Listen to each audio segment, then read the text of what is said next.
subsídios. Bendito seja Deus e Pai de nosso Senhor e Salvador Jesus Cristo. Nós estamos aqui outra vez, eu estou juntamente com vocês no canal Rascunho da EBD. Eu sou o pastor Edivaldo Pereira e nesta oportunidade nós vamos para a aula de número 3 da classe dos jovens. Nós vamos estudar um assunto interessante. Dessa feita, a aula de número 3 vai falar sobre hamartiologia, a doutrina do pecado. Eu recentemente acabei de lançar, junto com um parceiro, um nobre companheiro, presbítero Manuel Monteiro, nós lançamos um livro sobre hamartiologia, e graças a Deus saiu muito bem. O material está aqui, o livro Hamartiologia, certo? Edivaldo Pereira e Manuel Monteiro, tá certo? E essa oportunidade nós vamos estudar sobre hamartiologia. Nós estamos estudando na aula no segundo trimestre dos jovens. Nós estamos estudando a temática, o padrão bíblico para a vida cristã, caminhando segundo as escrituras, os ensinos das escrituras sagradas, O Alexandre Coelho, que é o comentarista, e nós vamos estudar hoje a lição sobre o tema a realidade do pecado. Portanto, nós vamos ficar sabendo aí o que é o pecado, das consequências, conscientizar das consequências do pecado e mostrar as consequências que quem comete pecado de forma deliberada, Lembrando a vocês que já são inscritos aqui e também no canal Rascunho Teológico. No Rascunho Teológico nós temos aulas de vários vídeos sobre essa matéria de hamartiologia, doutrina do pecado. Para tanto, eu até postei aí no meu Facebook, Instagram, nos stories, os livros que eu usei de apoio para preparar a aula. Esse livro muito interessante, de Jerry Bridges, Pecados Intocáveis, muito bom.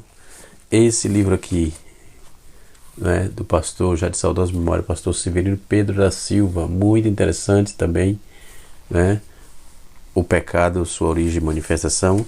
E esse material aqui, Teologia Sistemática. Esse daqui também é um bom material de apoio, também Teologia, Doutrinas Bíblicas, mas esse aqui é um pouco mais abrangente no assunto. Nós temos outros materiais de Teologia Sistemática aqui, Arne Grude, Charlie Rod, deixa eu ver mais,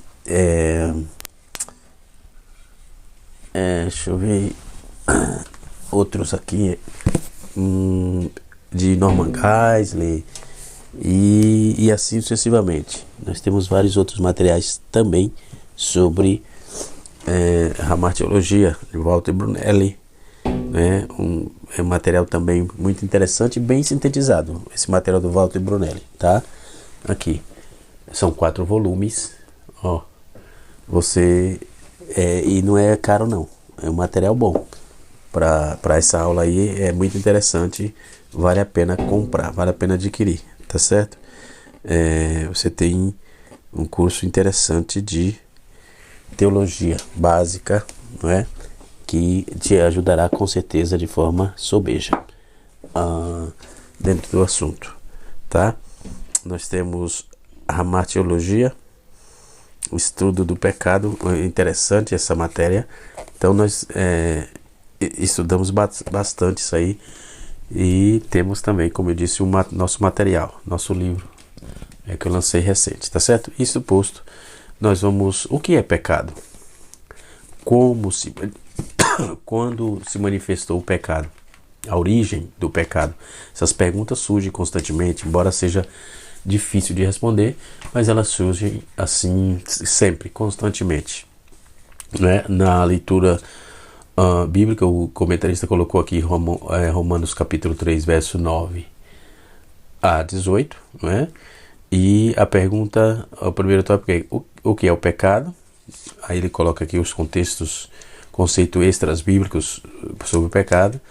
Nós temos aí o tópico de número 2, as consequências do pecado, e o tópico de número 3, consequências para quem comete pecado, não é? E assim sucessivamente. Então, fique no canal, não saia daí. Se você ainda não é inscrito, está passando aqui pela primeira vez, se inscreva no canal para que possamos levar a palavra de Deus um pouco mais adiante, tá certo? Se você já é inscrito, dê uma verificada na sua inscrição, deixe seu joinha, comente, e estamos aqui para trazer um conteúdo dentro dessa matéria, tá certo? Vamos para a nossa lição propriamente dita, né? O que é pecado? No material que eu escrevi, eu coloquei bem sintetizado aqui, bem explicado dentro dessa questão, e trouxe assim algumas visões dentro tanto do hebraico como do grego, né? E por que não dizer do nosso português, né? Mas na nossa lição também o comentarista sintetizou bastante, simplificou bastante para uma fácil, claro, para fácil compreensão, tá certo? Mas vamos lá, o que é pecado propriamente dito, né? Eu vou trazer aqui um pouco da etimologia da palavra, a definição, né, etimológica, e a visão teológica sobre essa temática. Tudo bem? Então vamos lá. Nós vamos trazer um pouquinho sobre esse assunto, né? Um assunto muito interessante. Vamos lá. Pecado, segundo 1 João capítulo 3, versículo 4, está escrito assim: qualquer que comete pecado também comete iniquidade, porque o pecado é a iniquidade. Né? Começando com esse texto, nós vamos aí. A doutrina do pecado é o resultado de estudo sistemático, né, de numerosos termos e acontecimentos encontrados no Antigo e no Novo Testamento, né? Aí dá-se o nome de hamartiologia, que é uma palavra grega que exprime aí o sentido teológico da doutrina do pecado, né?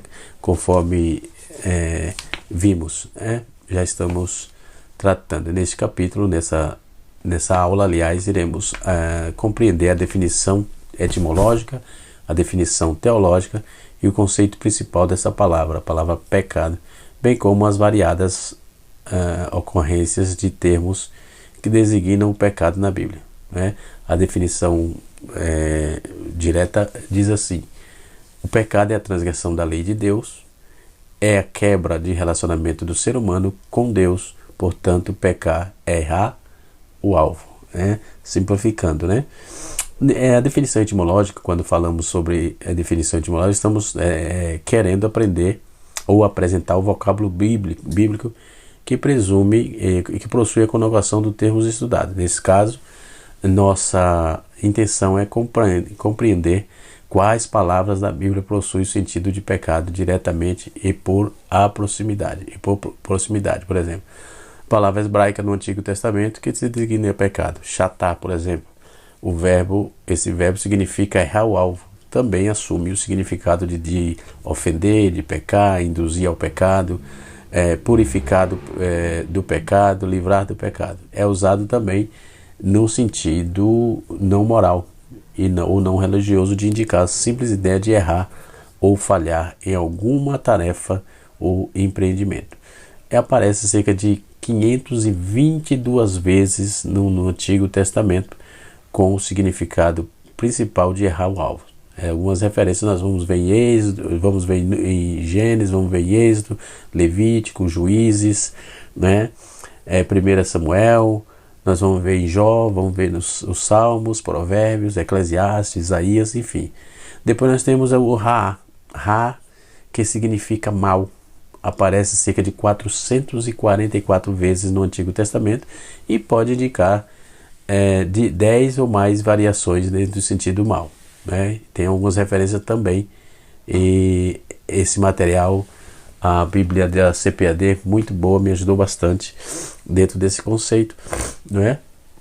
Nós vamos ver a Bíblia na página 1632, a Bíblia de Estudo Palavra-Chave, não é? Da CPAD. Ok? Foi lançado em 2011, um material que eu recomendo, tá? Depois nós temos o pecha, que é a ideia básica desse verbo, significa rebelar-se, também assume o significado de transgredir, de revoltar-se, de pecar, né?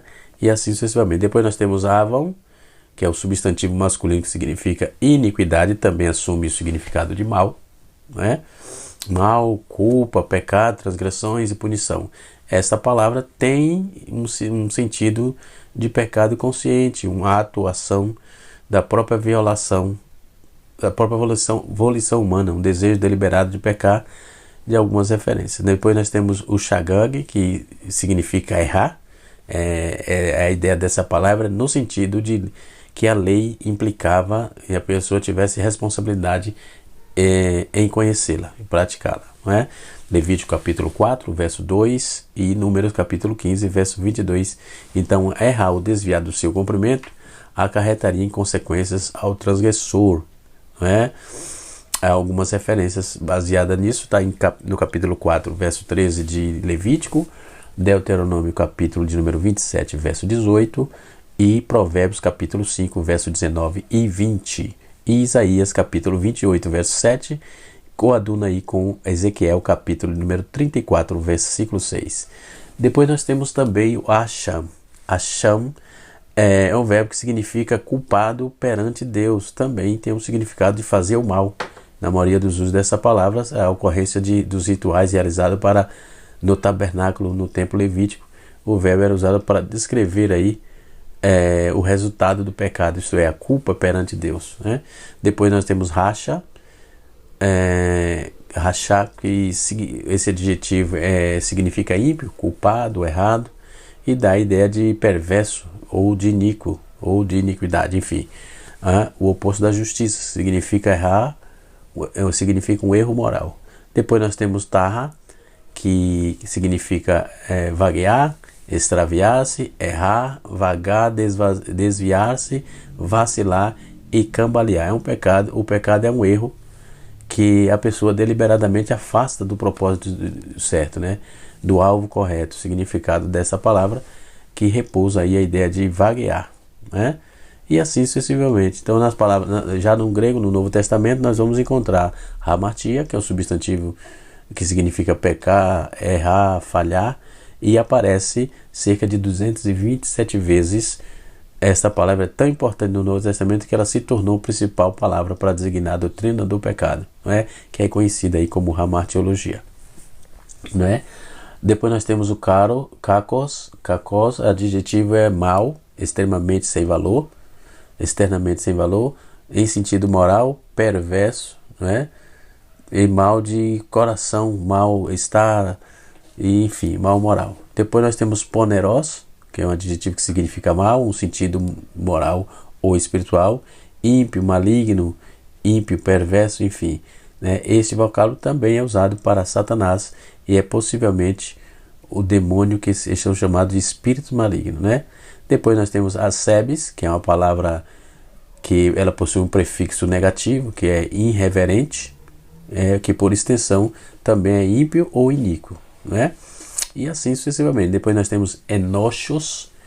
Enochos é um adjetivo que significa culpado, designado, digno de ser réu, enfim. Depois nós temos aqui a adiquia, que é um adjetivo de justiça, denota também qualquer conduta errada, ilegalidade moral do caráter e a vida de vida ou de ato, né? Iniquidade, injusto, injustiça, ofensa e etc. Depois nós temos anomos, é um advérbio que significa sem lei, sem conhecimento da lei. Então, pecar por ignorância da lei mosaica, viver ignorante da lei, disciplina frequentemente traduzida por transgressão ou iniquidade, né? Depois nós temos o parabates, que é um substantivo masculino que significa um transgressor, aquele que trange a lei, que um violador da lei. Esta é a palavra usada no sentido daqueles que têm conhecimento da lei, transgrediram ou desviaram da verdade, né? Depois nós temos egnel, que é o significado de ser ignorante, não saber, não atender, não entender, desconhecido, errar ou pecar por engano e estar errado, né? Pode ser também referir à adoração ignorante de algo que não seja Deus, né? Ou seja, da idolatria. Depois nós temos planal, que nesse verbo significa desgarrar, perambular, vaguear, desviar, enganar, errar, seduzir, estar de fora do caminho, extraviar, desencaminhar. Tudo isso significa, né, tem o significado dessa palavra. Depois nós temos paraptoma. Paraptoma é um substantivo neutro que significa cair ou ao lado ou perto de algo. Cair ao lado de, né, que é traduzido como ofensa, e por definição é um lapso aí de desvio da vontade, da retidão, o pecado ou má ação, não é?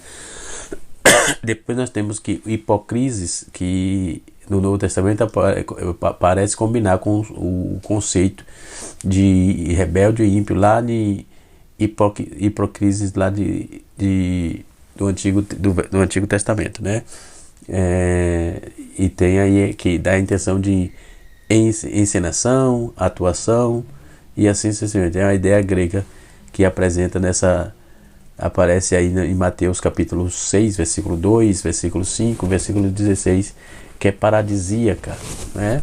Aparece como paradisíaca, onde Jesus adverte contra o desempenho religioso para impressionar os homens, né? E assim sucessivamente, tá certo? Então, quando vamos para essa definição, para essa questão, nós podemos observar que pecado, no contexto geral, é tudo que não agrada ao Senhor, ok? Então, isso aqui é pecado. Mais do que esclarecido, vamos para o tópico de número 2, não é? O comentarista colocou no tópico 1 aqui os conceitos extrabíblicos sobre o pecado. Uma das características do pecado é o obscurantismo. É obscurecido do entendimento humano. Isso significa que qualquer coisa que seja dita ou que corresponde a uma reprovação dos seus atos errados poderá ser intelectualmente rechaçada. É uma corrente filosófica que defende ser o pecado um mecanismo de opressão de um grupo de pessoas por outro, no caso, de tal forma que se os oprimidos estiverem livres dessa opressão, não cometerão pecado, né? É isso que dá essa ideia aqui, né? E também a origem do pecado é natural. Nós queremos saber disso, como surgiu, desse jeito das grandes ideias, objetos de grandes ideias. Nesse mundo aí foi criado por Deus, nós também ocorre aí também que um de suas criaturas, Satanás, mais dotado de a proximidade da glória de Deus, decidiu ser semelhante ao Altíssimo, por isso foi retirado e nessa sua condição de perfeição, tornando-se fonte de todo o mal, não é? Então o profeta Ezequiel, falando acerca do rei de Tiro, ele faz essa alusão, então a profecia significa também que Satanás diz respeito a esse caminho. Tu eras perfeito no teus caminhos desde o dia que foste criado. Ezequiel capítulo 28, verso 15. Lembrando que esse texto é atribuído ao rei de Tiro. Pode dar uma olhada lá no texto que está falando dessa criatura aí, ok? Então Satanás, uma vez privado de sua glória por causa da rebeldia, dirige-se para transmitir o seu mal a outras duas criaturas que foram feitas por Deus, o homem e a mulher, ok? Então, quando vamos trabalhar essa proposta da origem do pecado, ok? Então, tudo isso dentro dessa visão bíblico-teológica e a visão do cristão, por exemplo. De onde originou o pecado? Chegamos aqui, nós vamos ver que nós temos um ponto de vista filosófico, temos um ponto de vista bíblico, temos o ponto de vista da crença popular, o problema do mal e quando o mal terá o seu fim, não é? Dentro do ponto de vista filosófico, da origem do pecado, nós temos dois pontos de vista filosóficos que foram empregados aí nos conceitos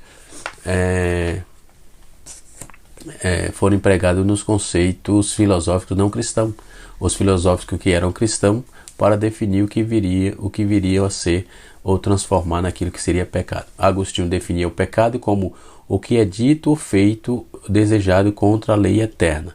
Isso Agostinho defendia, entendendo que como a lei eterna, a vontade divina, como lei eterna, a vontade divina é dirigida para a conservação da ordem do mundo, para fazer de forma que os homens desejem mais o bem maior, menos, e o menos faz o bem maior e menos bem menor, não é?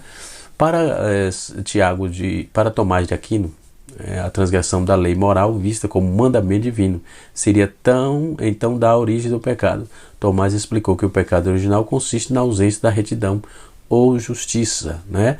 Depois vem Immanuel Kant, que observou também que não se deve confundir a questão da sua origem temporal numa coisa. Neste caso, Kant aponta que o pecado seria definido como uma fraqueza inerente à natureza humana, alterada por comportamento após queda, mas isso explicaria o pecado depois de Adão, quando, segundo o conceito, esse comportamento teria mudado, né? Os que foram presenteadamente dos conceitos de Agostinho de Hipona, de Tomás de Aquino, né? Com uma coisa de origem racional, né? O problema do pecado da origem, nesse caso, segundo Kant, é também a própria Bíblia. A origem do pecado não foi o que seria foi um fato isolado, né? Não foi ou seria um fato isolado, e sim uma atitude deliberada de fazer para ser. Segundo outros filósofos também apresentam algumas opiniões, enfim. Depois, do ponto de vista bíblico, nós temos como se originou o primeiro pecado, os quais foram elementos empregados. Quais foram os elementos empregados nessa composição? Devemos ferir a exegese em 2 pontos importantes, né? Nesse caso, o primeiro desses 2 pontos é até, que marca uma linha divisória antes ou depois da vinda do primeiro ser que iria pecar, o diabo. Segundo ponto a ser analisado é que o achou, né? Que descreve aí o momento fatal da queda de Satanás, quando cometeu o primeiro pecado de sua vida e na história, tanto no mundo espiritual como também no mundo material, na terra. No capítulo 3 deste contexto, estudaremos aí de forma detalhada sobre focalizar. No primeiro caso, antes deste até a vinda de Satanás, era um ser perfeito, como descrito nas Escrituras, né? Perfeito eras nos teus caminhos desde o dia que foste criado, não é? Ezequiel capítulo 28, verso 15. Nós já fizemos essa citação, ok? E assim sucessivamente. Então, depois nós temos um ponto de vista, dentro do ponto de vista popular, veja bem, tem o subirei, eu subirei. Então o pecado teve início no coração, por extensão do universo. Isaías capítulo 14, verso 14, capítulo 14, verso 13 e 14, ele descreve detalhadamente essa atitude de oposição contra Deus, né? E ele menciona 5 eus, né? Vamos para esses eus. Os pronunciamentos por esse príncipe das trevas em sua exaltação contra Deus. Eu subirei dos céus, exaltarei o meu trono, né? Isso no versículo 13 no capítulo 14 de Isaías, no verso 13 a parte A, verso 13 a parte B. No monte da congregação me assentarei, versículo 13 ainda, subirei acima de mais altas nuvens e serei semelhante ao Altíssimo. Então a razão para apresentarmos acima desse argumento torna-se a causa e efeito, né? Então aí está a origem propriamente dita do pecado, né? Na crença popular, nós temos os filósofos que procuram dar a explicação mais simples, né? E popular em relação ao pecado, né? Por exemplo, alguns filósofos vão trabalhar isso aí, a consequência trouxe o problema do mal, dizendo que o mal seria a substância do bem. Isso no fundo nega por extensão a existência do mal. O mal, segundo se dizia, é apenas a ausência do bem, tal como as trevas são a ausência da luz, segundo Agostinho de Hipona, Tomás de Aquino, que propuseram um ponto de vista, mas que parece um tanto lógico, seria solucionar o problema do mal físico e mal moral, não é? E assim sucessivamente. Isso é na visão da crença popular, ok? Voltando para a nossa lição, quer dizer, nós não saímos dela, né? Mas dando sequência aqui, Stanley Orton ele vai trabalhar na página de número 264 do livro Teologia Sistemática, uma perspectiva pentecostal. Até fiz a marcação aqui. 274, quando trabalha a origem e a consequência do pecado. Nós já trouxe essa visão aqui, mas ele sintetiza um pouco aqui sobre essa questão. Está na revista de Mestre, né? Quando é recomendado que façamos essa observação, né? Ao demonstrar a fé cristã, podemos ver que o dilema ético, como pode existir do mal, né? Deus onipotente inteiramente. O estudo da natureza divina deve ser considerado o controle providencial de Deus para um mundo amaldiçoado pelo pecado, tá? Isso nós temos aqui na Teologia Sistemática de Stalin Orton, né? O tópico número 2 fala das consequências do pecado, a morte espiritual, morte física. Após a criar Adão e colocá-lo no Éden, Deus advertiu que ele não comesse do fruto do conhecimento do bem e do mal, para que não morresse. Por ter dado mais ouvido a Satanás, ele lhe disse: tendo desobedecido a Deus, o homem e a mulher sujeitos à morte, a fim de existência física. O fim da existência física, não somente isso, mas todos os filhos de Adão e Eva herdaram a pecaminosidade de seus pais, né? E assim sucessivamente. Então, o pecado é um problema. O pecado, essas consequências do pecado é um problema, não é? Poderíamos falar sobre os pecados dos seres racionais, os pecados, a queda original, não é? E a classificação de pecados. Vamos trabalhar um pouco sobre isso, não é? A classificação de pecado. Embora aqui na revista está bem, o assunto é vasto, não é? E está bem simples aqui. Um livro que o comentarista indica é Contra a Teologia Liberal. Eu tenho esse material aqui, da CPAD. Eu tenho esse livro aqui. Está aqui atrás. Contra a Teologia Liberal. Está num lugar aqui assim. Está ali atrás. Deixa ele lá, né? Senão a gente acaba proliferando de informações e os irmãos não conseguem pegar, né? Muito mais com mais abrangência, né? Vamos ainda para a nossa questão aqui da nossa lição. Já estamos encerrando para o vídeo não ficar muito grande, né? As consequências do pecado, né? Nós vamos lá, as consequências do pecado. O homem foi criado segundo as Escrituras, foi criado perfeito, né? Sem culpa, né? Diz a Bíblia que Deus viu que tudo era bom, Deus fez o homem reto, mas tendo sido criado sem imperfeição, né? Sendo um homem concebeu a tentação a partir da sua desobediência a Deus, dando ouvido aí a proposta de Satanás, né? Aí depois vem a degradação da raça humana, depois vem a degradação do mundo em que vivemos, né? E assim sucessivamente. Então, nós temos aí as consequências do pecado, consequência para quem comete pecado deliberadamente, morte física, morte espiritual, está dizendo, perdição eterna. A perdição eterna se dá justamente após a morte física, finda-se a existência do ser humano e resta-lhe apenas uma eternidade sem Deus, né? É o que está escrito dentro dessa contextualização, tá certo? Na página, o comentarista também fez uso aqui da página 642, que fala sobre o estado final, né, dos ímpios, né? A Bíblia descreve o estudo final, um destino final dos ímpios como algo terrível, que vai além de toda a imaginação. São trevas exteriores, onde há choro e ranger de dentes por causa da frustração e do remorso ocasionado pela ira de Deus. Mateus capítulo 22, verso de número 13, Mateus 25, verso 30, Romanos capítulo 2, verso de número 8 e 9, e Judas só tem um capítulo, então Judas 13, não é?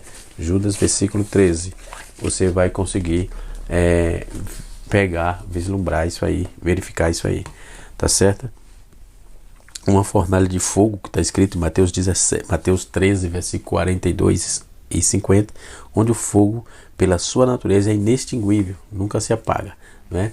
A causa perda eterna, destruição perpétua, a fumaça do seu tormento, tudo isso gera com o problema do pecado, que é o fim dos ímpios, né? Como será? Depois tem a Guiena, que é um nome hebraico que lá no Vale de Hebron, né? Uma ravina estreita que vai do oeste de Jerusalém. Durante o declínio de Judá, os judeus apóstatas ofereciam ali os seus filhos como sacrifício, entendeu? Ao Deus amonita. Então era monte de agonia que se tinha naqueles lugares, né? Depois do juízo final, a morte e o Hades serão lançados no lago de fogo, Apocalipse 20, verso 14. Pois estes que ficam fora dos novos céus e nova terra será o único lugar onde a morte existirá. Então é que a vitória de Cristo sobre a morte, como o salário do pecado, será final, plenamente consumada. Mas aí haverá novos céus e nova terra, e não haverá mais morte, conforme Apocalipse, capítulo 21, versículo de número 4, né? E assim sucessivamente. Que Deus em Cristo nos abençoe. Canal Rascunho DBD, ensinando para transformar a vida. Esse assunto é um assunto vasto, a martiologia é um assunto vasto. Eu vou deixar na descrição do vídeo os outros vídeos do canal Rascunho Teológico. Se você desejar, dá uma passadinha lá e assiste às aulas, tá bom? Forte abraço, Deus abençoe a todos, no nome de Jesus.